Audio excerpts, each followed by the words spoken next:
إن الحمد لله نحمده ونستعينه ونستغفره ونعوذ بالله من شرور أنفسنا ومن سيئات أعمالنا من يهده الله فلا مضل له ومن يضلل فلا هادي له أشهد أن لا إله إلا الله وحده لا شريك له وأشهد أن محمدا عبده ورسوله يا أيها الذين آمنوا اتقوا الله حق تقاته ولا تموتن إلا وأنتم مسلمون يا أيها الناس اتقوا ربكم الذي خلقكم من نفس واحدة وخلق منها زوجها وبث منهما رجالا كثيرا ونساء واتقوا الله الذي تساءلون به والأرحام إن الله كان عليكم رقيبا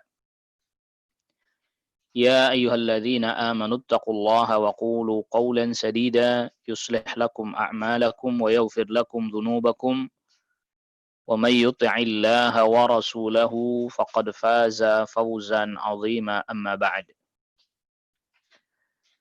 فإن أصدق الحديث كتاب الله وخير الهدي هدي محمد صلى الله عليه وسلم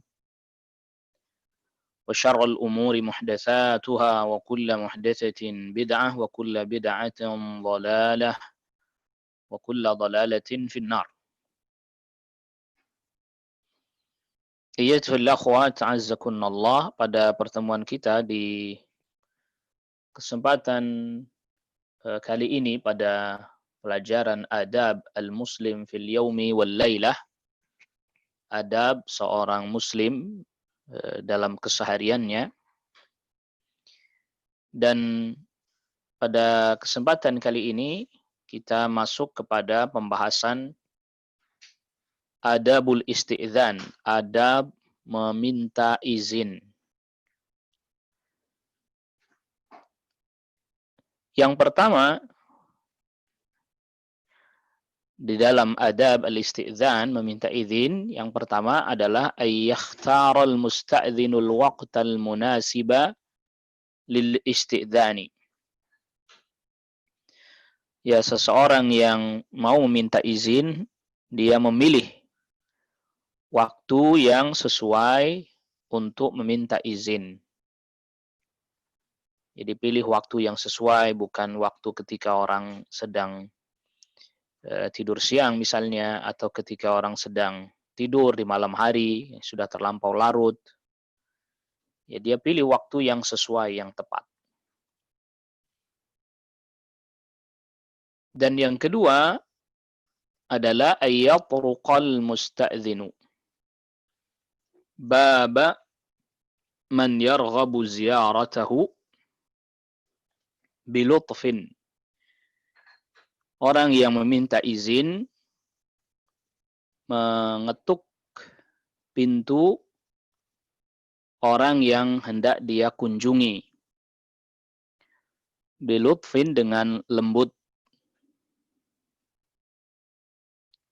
Fa'an Anasin radhiyallahu anhu, karena ada hadis dari sahabat Anas radhiyallahu anhu, annahu qala, bahwa sesungguhnya sahabat Anas radhiyallahu an berkata,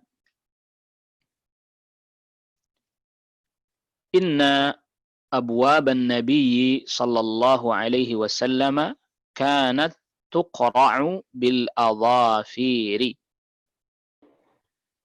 Sesungguhnya pintu-pintu Nabi sallallahu alaihi wasallam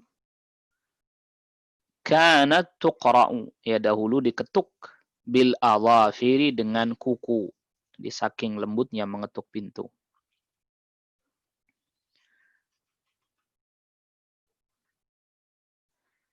Jadi ini adab yang kedua, yaitu mengetuk pintu dengan penuh kelembutan. Ya, kecuali ada kebutuhan, maka ya dikeraskan lagi agak sedikit lebih keras agar supaya yang di dalam rumah mendengar. Ya, kalau kayak sekarang ada bel dan seterusnya. Yang pertama Ya, dia ketuk pintu dengan lembut. Kalau bel ya tidak berulang-ulang, satu kali, tunggu sejenak.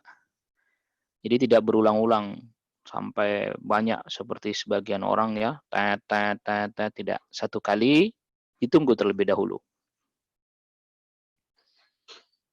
Dua kali, tunggu lagi. Sampai kemudian 3 kali, nah, ternyata sudah 3 kali tidak ada ya, kembali pulang. Sebagaimana nanti akan disebutkan di poin kelima. Yang ketiga, alla yastaqbilal musta'dzinul baba biwajhihi. Orang yang meminta izin tidak boleh dia menghadap ke pintu dengan wajahnya. Bal yaj'aluhu an yaminihi. Tapi dia ya pintu tersebut di sebelah kanannya. Jadi dia tidak menghadap persis ke pintu. Au shimalihi, atau di sebelah kirinya. Hatta la taqa'a 'ainuhu ala syai'in fid dari, sehingga pandangan mata tidak tertuju kepada sesuatu yang ada di dalam rumah. La yuhibbu sahibuha, di mana pemiliknya tidak suka ayyarahu ahadun, kalau ada orang yang melihat. Fa innama ju'ilal isti'dzanu min ajlin nadhari. Karena apa? Tidaklah dijadikan aturan meminta izin, melainkan dalam rangka menjaga pandangan. Innama ju'ilal isti'dzan min ajlil basar. Jadi harus meminta izin karena khawatir nanti melihat sesuatu yang ada di dalam yang tidak suka pemilik rumah melihat kalau ada orang yang melihatnya.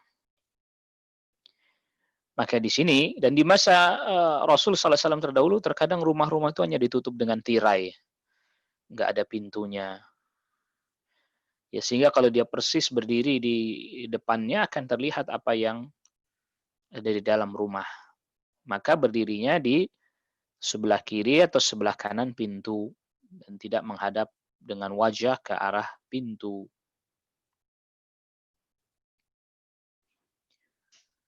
Lalu kemudian yang keempat, ayyusallimal musta'dzinu, orang yang meminta izin ya mengucapkan salam qabla ayyasta'dzina, sebelum dia meminta izin. Fa'an Rab'in qala haddatsani rajulun min bani Amirin. Ada seorang laki-laki menceritakan kepadaku, dia dari Bani Amir, annahu sta'dzana, bahwa dia meminta izin ala Nabi sallallahu alaihi wasallam, kepada Nabi sallallahu alaihi wasallam, wa huwa fi baitin. Dan Nabi sallallahu alaihi wasallam ada di dalam rumah. Faqala, orang dari Bani Amir ini berkata, a'aliju, boleh enggak saya masuk? Faqala an-Nabi sallallahu alaihi wasallam li khadimihi. Maka Nabi sallallahu alaihi wasallam berkata kepada pembantunya, ukhruj ila hadza, keluarlah engkau kepada orang dari Bani Amir ini, temui dia.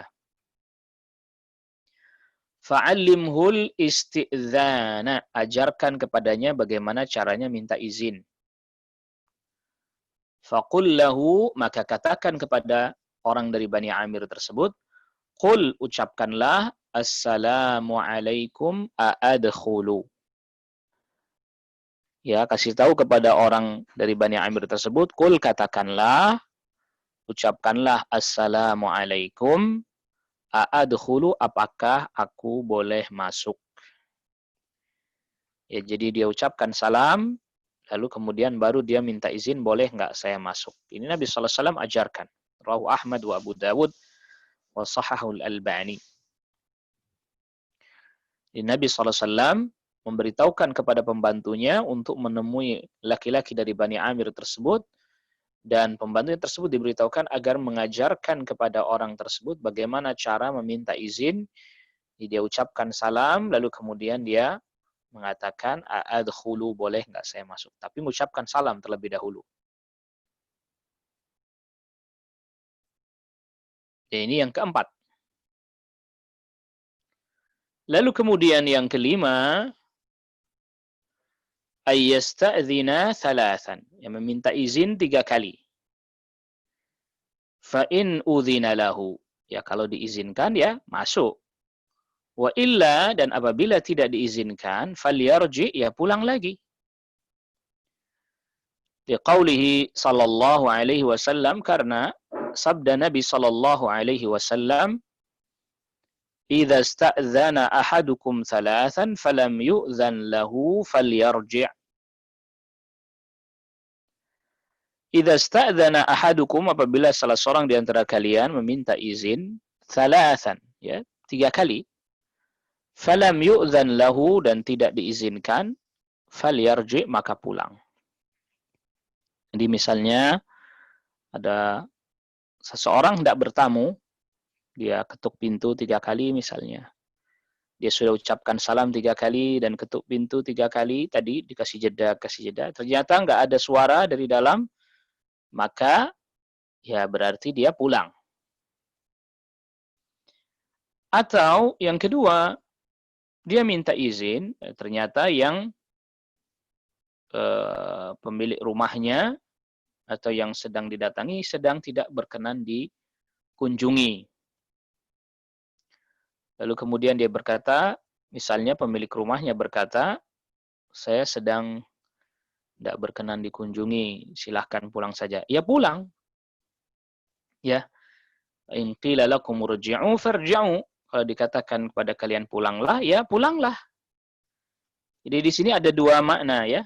Makna yang pertama, dia minta izin memang orang yang tidak ada di rumah. Jadi 3 kali minta izin, ternyata nggak ada, ya pulang. Atau makna yang kedua, ya pemilik rumahnya yang dia datangi, yang dia kunjungi ada. Tapi dia sampaikan bahwa dia sedang tidak berkenan untuk dikunjungi atau menerima tamu. Sama, ini juga pulang, ini sama. Ya bagaimana perasaan kita? Ya ini bicaranya bukan bicara perasaan, bicara tunduk pada aturan. Maka sampai ada sebagian para sahabat, mereka tadi mengamalkan firman Allah, kalau dikatakan pulang maka pulanglah. Apa mereka berkata, kami mengamalkan ayat itu sampai ketika kami datangi satu rumah, lalu pemilik rumahnya ada dan dia tidak berkenan dikunjungi, lalu dia katakan agar kami pulang sampai tidak ada rasa kesal di dalam hati kami. Ya karena memang itu perintah dari Allah Rabbul Alamin. In qila lakum urji'u farji'u, kalau dikatakan kepada kalian pulang, ya pulanglah. Ya jadi yang kelima ini ada 2 jadi. Dia minta izin, memang orang yang nggak ada di rumah 3 kali dia pulang, atau ada orang yang di rumah tapi orangnya tidak berkenan dikunjungi, ya juga sama pulang.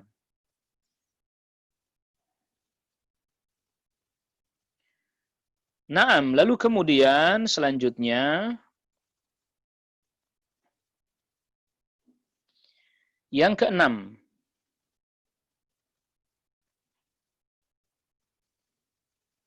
Yang keenam, idza su'ila, apabila ditanya al-musta'dzinu, orang yang meminta izin, anismihi, ditanya namanya,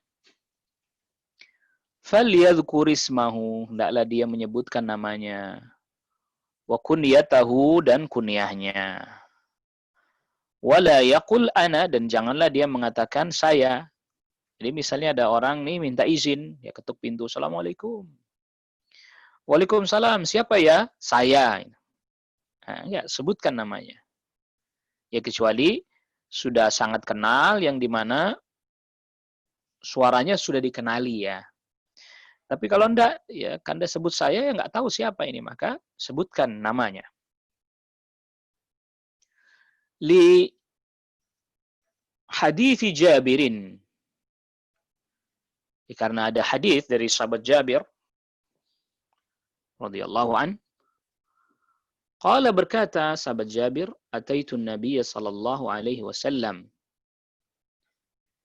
Aku mendatangi Nabi sallallahu alaihi wasallam fi dainin, terkait dengan hutang, kana ala abi, yang hutang itu adalah tanggungannya ayahku. Jadi ini sahabat Jabir punya ayah namanya sahabat Abdullah ya, Jabir bin Abdullah. Ayahnya sahabat Abdullah ini wafat pada perang Uhud. Dan sebelum berangkat perang Uhud, Abdullah ayahnya sahabat Jabir berkata kepada anaknya, wasiat, nanti kalau saya wafat, ya tolong bayarkan hutang-hutangku. Ya ternyata hutangnya cukup banyak. Nah, sahabat Jabir datang kepada Nabi sallallahu alaihi wasallam terkait dengan masalah hutang ini, yang nanti Nabi sallallahu alaihi wasallam pun membantu membayarkan hutangnya sahabat Jabir. Sahabat Jabir datang dalam rangka untuk tadi menyelesaikan hutang ayahnya. Datang kepada Nabi sallallahu alaihi wasallam. Fadaqaqtul bab, maka aku pun mengetuk pintu. Fadaqaqtul baba, aku pun mengetuk pintu. Faqala, maka Nabi sallallahu alaihi wasallam bertanya, "Man dha?" Siapa ini?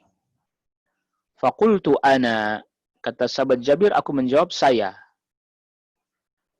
Faqala, Nabi sallallahu alaihi wasallam pun berkata, ana.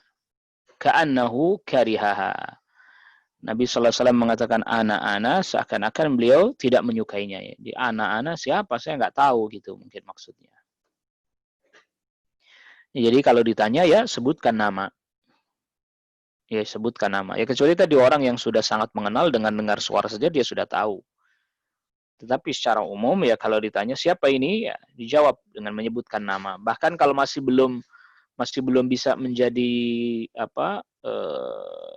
ketahuan atau tidak terdeteksi juga, ya sebutkan kunyahnya. Oh ini si fulan. Karena di masa dahulu banyak orang yang namanya sama. Ya, namanya sama. Nah ini, yang ketujuh ini. Ayyarji'al musta'dinu, tadi kita udah jelaskan ya. Orang yang meminta izin pulang, radiyan dalam keadaan rida, idza qila lahu rji', apabila dikatakan kepadanya pulanglah. Nah ini, jadi ini yang berat ini. Dia datang bertamu, nggak taunya pemilik rumahnya lagi nggak berkenan dikunjungi. Maka tadi kembali kepada yang poin pertama, pilih waktu yang sesuai. Pilih waktu yang munasib, yang sesuai. Ketika nggak berkenan dikunjungi, ya pulang. Ya qaulillahi ta'ala, karena firman Allah subhanahu wa ta'ala, wa in qila lakum urji'u farji'u, apabila dikatakan kepada kalian pulanglah, ya maka pulanglah. Wa azka lakum, yang demikian itu ya adalah sesuatu yang lebih mensucikan hati kalian. Surat An-Nur ayat ke-28. Ya, jadi kalau kita diperintahkan, misalnya kita lagi bertamu, lalu kemudian pemilik rumahnya berkata, saya lagi nggak bersedia dikunjungi, silahkan pulang, ya pulang. Ya, termasuk juga nanti terkait dengan masalah mengunjungi orang sakit dan seterusnya. Ya, pilih waktu yang sesuai. Dan kalau memang ternyata tidak berkenan dikunjungi, ya pulang. Kita jangan marah, kita jangan merasa kesal. Karena memang itu hak dia. Ya, itu adalah haknya. Berkenan atau tidak dikunjungi. Lalu kemudian yang ke-8, alla yadkhulal musta'dzinu ad-dara idza lam yakun biha ahadun. Orang yang minta izin tidak boleh masuk ke dalam rumah apabila memang di dalam rumah tidak ada orang. Ya, jadi kita bertamu, ternyata di dalam rumahnya nggak ada orang, ya jangan masuk. Lima fi dzalika min at-ta'addi ala huquqil akharina, karena hal tersebut melanggar hak orang lain. Perbuatan tersebut berarti kita melanggar hak orang lain. Ya termasuk juga kalau memang ternyata kita sudah ketuk pintu, ucapkan salam, ternyata tidak ada, kita nggak boleh mengintip. Ya ngintip-ngintip begitu. Ya karena Tadi, karena meminta izin itu disyariatkan karena agar supaya menjaga pandangan. Ya ini dia minta izin tapi ngintip-ngintip, nggak diperkenankan, nggak diperbolehkan. Ya. Jadi ini diantara adab-adab orang meminta izin. Jangan dia minta izin orang yang tidak ada lalu dia masuk ke dalam rumah, loncat pagar. Atau tadi apa ngintip-ngintip dan seterusnya. Ya kecuali nanti ada hal-hal yang darurat seperti terjadi kebakaran, ternyata ada orang di dalam yang terjebak nggak bisa keluar, itu lain. Ini sesuatu yang berbeda. Tapi pada keadaan yang biasa, ya dia minta izin, ketika tidak diizinkan pulang. Tidak memaksakan diri untuk masuk rumah. Ya, tidak juga diperkenankan dia loncat pagar atau semisalnya atau ngintip-ngintip dan seterusnya, tidak diperbolehkan, nggak diperkenankan. Nah, karena memang minta izin ini adalah disyariatkan dalam rangka supaya tadi menjaga pandangan, bukan justru malah minta izin kita jadi malah melihat-lihat rumah orang dan seterusnya. Nah, ini ada di dalam adab al-isti'dzan ini disebutkan ada 8 poin saja ya. Ya, ada 8 poin saja. Insya Allah ini bisa difahami dengan mudah insya Allah, tidak terlampau sulit. Yang jelas ya, minta izin. Ya, termasuk juga ini perlu kita sampaikan, masuk ke dalam kamar ya. Masuk ke dalam kamar. Anak masuk ke dalam kamar orang tuanya, ketuk pintu minta izin. Begitu juga kakak misalnya mau masuk ke dalam kamar adiknya, atau sebaliknya, adik mau masuk kamar kakaknya, apalagi kakaknya perempuan, adiknya laki-laki, atau sebaliknya, adiknya laki-laki, kakaknya perempuan, minta izin. Terlebih lagi di waktu-waktu yang ya biasanya tidur, ya malam hari atau tidur siang, atau di waktu menjelang subuh, ya. Karena pada saat itu orang sedang dalam keadaan yang sangat mungkin tertidur atau tersingkap auratnya, terbuka pakaiannya, yang itu tidak nyaman atau bahkan menjadi sangat tidak disukai kalau dilihat oleh orang lain. Walaupun itu kakaknya, walaupun itu adiknya, walaupun itu anaknya, ya, walaupun itu orang tuanya juga sama. Sama orang tua mau masuk kamar anaknya, apalagi anaknya sudah besar, sudah dewasa, sudah baligh dan seterusnya, dia ketuk pintu. Ya minta izin. Begitu juga kakak kepada adiknya, adik kepada kakaknya, dan seterusnya. Minta izin, tidak diperkenankan dia masuk begitu saja. Ya apalagi tadi dalam keadaan-keadaan di mana dimungkinkan dia sedang tersingkap auratnya. Dan tadi kita sudah katakan rumusnya, kaidahnya, innama ju'ilal isti'dzanu min ajli al-basar. Minta izin ini disyariatkan dalam rangka supaya menjaga apa? Menjaga penglihatan, menjaga pandangan. Innama ju'ilal isti'dzanu min ajlil basar. Jadi meminta izin ini dalam rangka menjaga pandangan agar supaya orang nggak sembarangan lihat sesuatu yang membuat orang yang dilihat tidak nyaman. Ya, terutama di 3 waktu tadi. Ketika tidur siang, ketika waktu malam, waktu tidur malam, dan menjelang waktu subuh ya.